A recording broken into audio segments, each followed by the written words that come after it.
नमस्ते। मैं रेनोस वैकिस, विश्व बैंक में प्रमुख अर्थशास्त्री और accelerating development ideas for impact का आपका मेजबान हूं। यह आपका सामान्य पॉडकास्ट नहीं है। यह आर्थिक विकास के लिए विश्व बैंक संस्थान द्वारा आपके लिए लाई गई एक एआई संचालित बातचीत है, जहां हम एक लक्ष्य को ध्यान में रखते हुए नवीनतम शोध को उजागर करते हैं, बड़े विचारों को वास्तविक दुनिया के प्रभाव में बदलना। चलो शुरू करते हैं। इंट्रोडक्शन के लिए शुक्रिया रेनॉज। आज यहाँ आकर बहुत अच्छा लग रहा है, इतने जरूरी टॉपिक पर डिस्कस करने के लिए।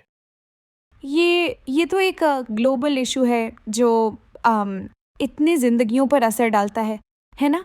आपके एक्सपर्ट ओपिनियन में अभी माइग्रेशन के सबसे बड़े ड्राइवर्स क्या हैं? देखिए, माइग्रेशन हर इनकम लेवल के देशों के लिए एक जरूरी इकोनॉमिक इशू बनता जा रहा है। और ऐसा इसलिए है क्योंकि इसे दो बड़ी ताकतें चला रही हैं: तेजी से होते डेमोग्राफिक बदलाव और हाँ, क्लाइमेट चेंज। डेमोग्राफिक्स में हाँ, ये बात तो समझ आती है।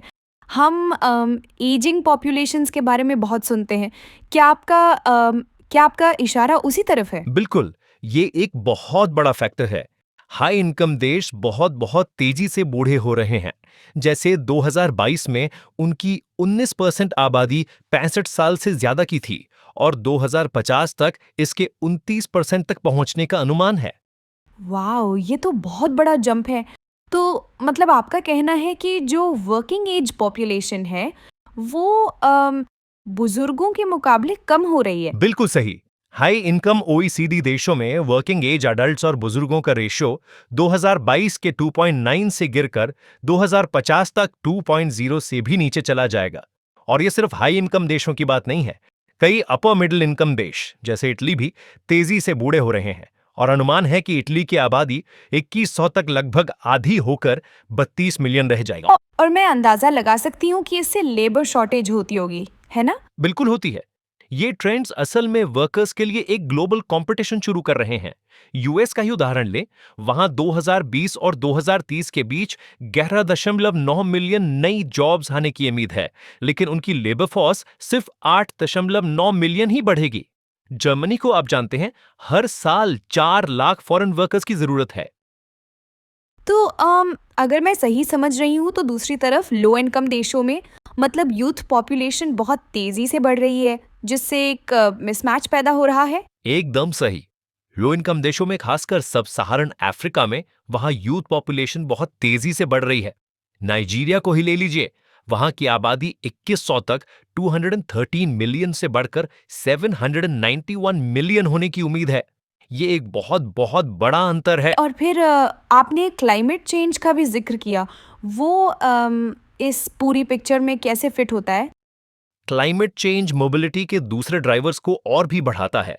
दुनिया की करीब 40% आबादी यानी 3.5 बिलियन लोग ऐसी जगहों पर रहते हैं जहां क्लाइमेट के असर का खतरा बहुत ज्यादा है, जैसे पानी की कमी, सूखा, हीट स्ट्रेस, सी लेवल का बढ़ना और एक्सट्रीम वेदर इवेंट्स। तो ये लोगों के घरों और उनकी रोजी रोटी के लिए खतरा बन रहा है और उन्हें एक तरह से वहां से हटने पर मजबूर कर रहा है। बिल्कुल, ये असर रहने की जगहों और इनकम प्रोडक्टिविटी के लिए खतरा है। और ये सच में माइग्रेशन के दबाव को बढ़ाता है।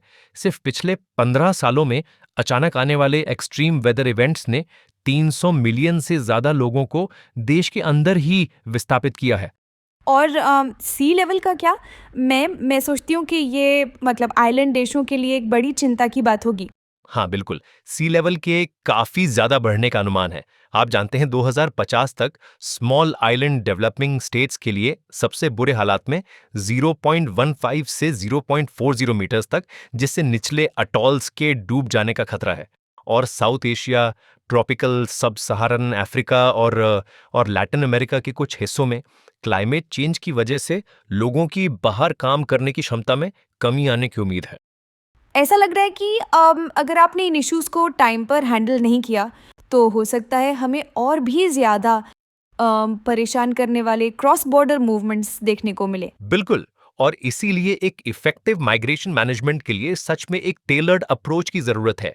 ये उस चीज पर आधारित होना चाहिए जिसे वर्ल्ड बैंक कहता है मैच एंड मोटिव मैट्रिक्स, जिससे ये पक्का हो कि माइग्रेंट्स ओरिजिन और डेस्टिनेशन देश सभी के लिए फायदे मैक्सिमाइज हों और साथ ही चुनौतियों से इंसानियत के नाते निपटा जाए।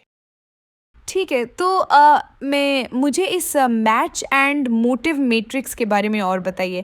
ये आखिर है क्या? Match and motive matrix migration को दो मुख्य फैक्टर्स के आधार पर कैटेगराइज करता है। एक, माइग्रेंट्स की स्किल्स और गुण डेस्टिनेशन देश की जरूरतों से कितना मैच करते हैं, और दूसरा, उनके मूव करने का मोटिव क्या है। तो अगर स्ट्रॉन्ग मैच है तो इसका मतलब है कि फ़ायदे आमतौर पर इसमें शामिल सभी के लिए लागत से ज़्यादा होते हैं। सही कहा।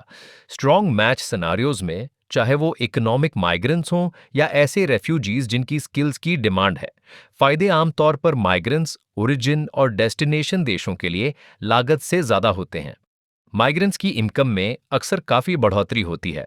उदाहरण के लिए, लो स्किल्ड माइग्रेंट्स की इनकम बांग्लादेश मलेशिया कॉरिडोर में 210% और India United Arab Emirates corridor में 298% तक बढ़ गई। और लीगल स्टेटस क्या उससे कोई फ़र्क पड़ता है? इससे बहुत बड़ा फर्क पड़ता है। लीगल स्टेटस इन फायदों को काफी बढ़ा देता है। जैसे कोलंबिया में वेनेजुएलन नागरिकों को रेगुलराइज करने से उनकी इनकम में 35% और फॉर्मल एम्प्लॉयमेंट में 10% तक की बढ़ोतरी हुई है। और डेस्टिनेशन देशों को उनके लेबर कंट्रीब्यूशन से फायदा होता है।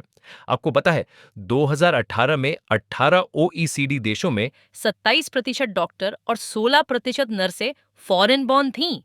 तो ये सिर्फ जॉब्स भरने के बारे में नहीं है, बल्कि मतलब फिस्कल कंट्रीब्यूशन भी है। बिल्कुल सही। ओईसीडी कंट्रीज में जो माइग्रेंट्स होते हैं, उनका फिस्कल कंट्रीब्यूशन तो कई बार वहां के नेटिव बॉर्न लोगों से भी ज्यादा होता है। और जहां से वो आते हैं, उन ओरिजिन कंट्रीज को भी बहुत फायदा होता है रेमिटेंसेस से, जो 2021 में लो और मिडिल इनकम देशों के लिए करीब 605 बिलियन यूएस डॉलर तक पहुंच गया था। ये पैसे सच में गरीबी कम करने में बहुत मदद करते हैं। हाँ, मतलब कितना कंट्रीब्यूशन? नेपाल में उदाहरण के लिए 2001 से 2011 के बीच जिन गांवों से ज्यादा इमिग्रेशन हुआ, वहां गरीबी दर में 40% तक कमी आई थी।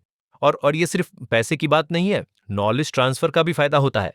सिलिकॉन वैली में भारतीय माइग्रेंट्स के बारे में सोचिए, जिन्होंने भारत के इंफॉर्मेशन टेक्नोलॉजी सेक्टर को सच में बहुत आगे बढ़ाया। अब ये weak match fear motive category का क्या मतलब? जैसे रेफ्यूजीज, वो अलग कैसे है? यहीं पर इंटरनेशनल लीगल ऑब्लिगेशन की बात आती है। जब वीक मैच और फियर मोटिव होता है, तो लागत को मल्टीलेटरली शेयर करने और कम करने की जरूरत होती है, क्योंकि डेस्टिनेशन देशों पर इन आबादियों को होस्ट करने की एक इंटरनेशनल लीगल ऑब्लिगेशन होती है। 2022 के मध्य तक दुनिया भर में रेफ्यूजीज की संख्या 37.8 मिलियन थी, जो पिछले दशक में 2 गुनी से भी ज्यादा हो गई। इनमें से ज्यादातर रेफ्यूजीज कहाँ होस्ट किए जाते हैं? एक बड़ा हिस्सा 52% मिडिल इनकम देशों में होस्ट किया जाता है, जो आमतौर पे उनके ओरिजिन देशों के पड़ोसी होते हैं। और ये हालात लंबे समय तक चलते हैं। रेफ्यूजीज औसतन 13 साल एग्जाइल में बिताते हैं। इसलिए होस्ट देश की पॉलिसीज को एक मीडियम टर्म डेवलपमेंट पर्सपेक्टिव अपनाना चाहिए, जिसमें इंटरनल मोबिलिटी, आत्मनिर्भरता यानी जॉब्स तक पहुंच और नेशनल सर्विसेज में इंक्लूजन पर फोकस हो। तो उन्हें होस्ट देश के अंदर घूमने फिरने की इजाज़त देने से असल में मदद मिल सकती? हाँ बिल्कुल। उदाहरण के लिए टर्की में रेफ्यूजीज को इंटरनल मोबिलिटी देने से फर्स्ट अराइवल कम्युनिटीज पर पड़ने वाले असर में काफी कमी आई। और आखिर में weak match no fear motive group का क्या मतलब? डिस्ट्रेस्ड माइग्रेंट्स, ये तो सच में एक बहुत मुश्किल चैलेंज लगता है। ये एक मुश्किल पॉलिसी चैलेंज ही है, क्योंकि ये मूवमेंट्स अक्सर इरेगुलर और अनसेफ होते हैं। 2014 से अब तक लगभग 50,000 माइग्रेंट्स की, दुख की बात है कि रास्ते में या तो मौत हो गई है या वे लापता हो गए हैं। ये लोग शायद रेफ्यूजी के तौर पर क्वालिफाई ना करें, लेकिन उन्हें अक्सर फिर भी प्रोटेक्शन की जरूरत होती है। पॉलिसी का लक्ष्य ऐसे डिस्ट्रेस्ड मूवमेंट्स की जरूरत को इंसानियत के नाते कम करना है। और इस ग्रुप के लिए क्या पॉलिसी एक्शंस लिए जा रहे हैं या ज़रूरी हैं? पॉलिसी एक्शंस में शामिल है ओरिजिन देशों में लोगों के रेजिलियंस को मजबूत करना, कॉम्प्लीमेंट्री प्रोटेक्शन देना और लीगल पाथवेज के जरिए इंसेंटिव्स को बदलना। ट्रांजिट देशों को जिन पे अक्सर काफी बोझ पड़ता है, इन मूवमेंट्स को इफेक्टिवली मैनेज करने के लिए डेस्टिनेशन देशों के साथ बायलैटरल कोऑपरेशन की बहुत जरूरत होती है। तो ऐसा लगता है कि इंटरनेशनल कोऑपरेशन मतलब इस सब के सेंटर में है।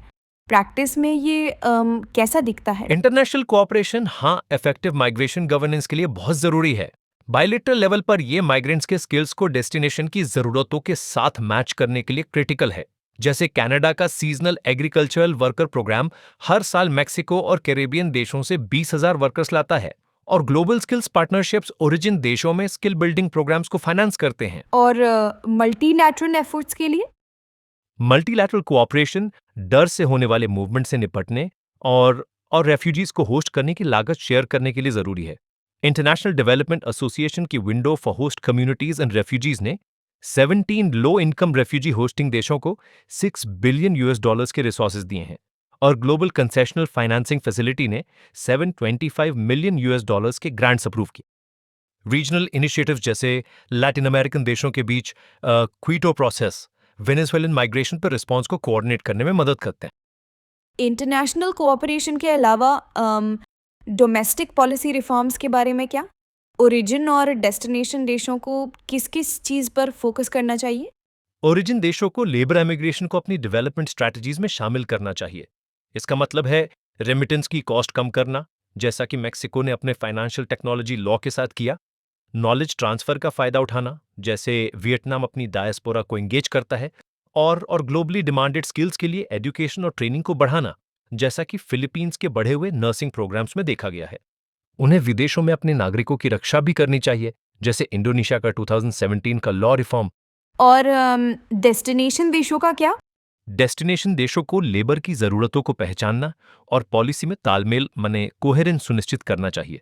उन्हें फॉर्मल स्टेटस और अधिकारों के साथ स्ट्रॉन्ग मैच इंटीग्रेशन को इंसेंटिवाइज करना चाहिए, जैसा हमने कोरिया के एम्प्लॉयमेंट परमिट सिस्टम और यूनाइटेड अरब एमिरेट्स के लेबर लेजिस्लेशन रिफॉर्म्स में देखा है, जो वर्कर्स को एम्प्लॉयर बदलने की इजाजत देते हैं। पॉलिसीज को इकोनॉमिक और सोशल इंक्लूजन को भी फैसिलिटेट करना चाहिए, जैसे जर्मनी का फॉरेन क्वालिफिकेशन रिकग्निशन और माइग्रेशन से नेगेटिवली अफेक्ट हुए अपने नागरिकों को सपोर्ट करना। ये तो मैनेज करने के लिए बहुत कुछ लगता है। हाँ है तो। और ट्रांजिट देशों के लिए डिस्ट्रेस्ड माइग्रेंट्स को अब्सॉर्ब करने या उन्हें इंसानियत के नाते वापस भेजने के लिए कोऑपरेशन की जरूरत है, जिसमें स्मगलिंग और एक्सप्लॉइटिंग एम्प्लॉयर्स से लड़ने की कोशिशें भी शामिल हैं। और आखिर में आपने न्यू वॉइसेस और डेटा का जिक्र किया, वो मतलब ज़रूरी क्यों है? माइग्रेशन रिफॉर्म एक पॉलिटिकल प्रोसेस है, जिसके लिए नए स्टेक होल्डर ग्रुप्स को सुने जाने की जरूरत है। इसमें डेवलपिंग देशों, private sector, labour unions, local authorities और सबसे जरूरी खुद माइग्रेंट्स और रेफ्यूजीज की आवाजें शामिल हैं। और मुझे लगता है कि सबसे जरूरी है भरोसेमंद, टाइम पर मिलने वाला और comprehensive data evidence based policy making के लिए बहुत ज्यादा क्रिटिकल है। हमारे सामने इसके लिए चुनौतियां हैं, जैसे कि इनकंसिस्टेंट डेफिनेशंस और डेटा की लिमिटेड एक्सेसिबिलिटी। इसलिए डेटा कलेक्शन के तरीकों में तालमेल बिठाने और नए तरह के सर्वेज में इन्वेस्ट करने और प्राइवेसी सुनिश्चित करते हुए ओपन डेटा को प्रमोट करने की जरूरत है। इस तरह पॉलिसी मेकर्स सच में सोच समझ के फैसले ले सकते। बहुत दिलचस्प बातें बताई आपने। ये साफ है कि ये मल्टी फैसेटेड चैलेंज है जिसके लिए एक कॉम्प्रिहेंसिव अप्रोच की ज़रूरत है। हाँ बिल्कुल है। ओवर टू यू रेनस। हमारे साथ जुड़ने के लिए धन्यवाद। आप हमारी वेबसाइट पर पूरी रिपोर्ट पा सकते हैं, बस डिस्क्रिप्शन में दिए गए लिंक पर क्लिक करें।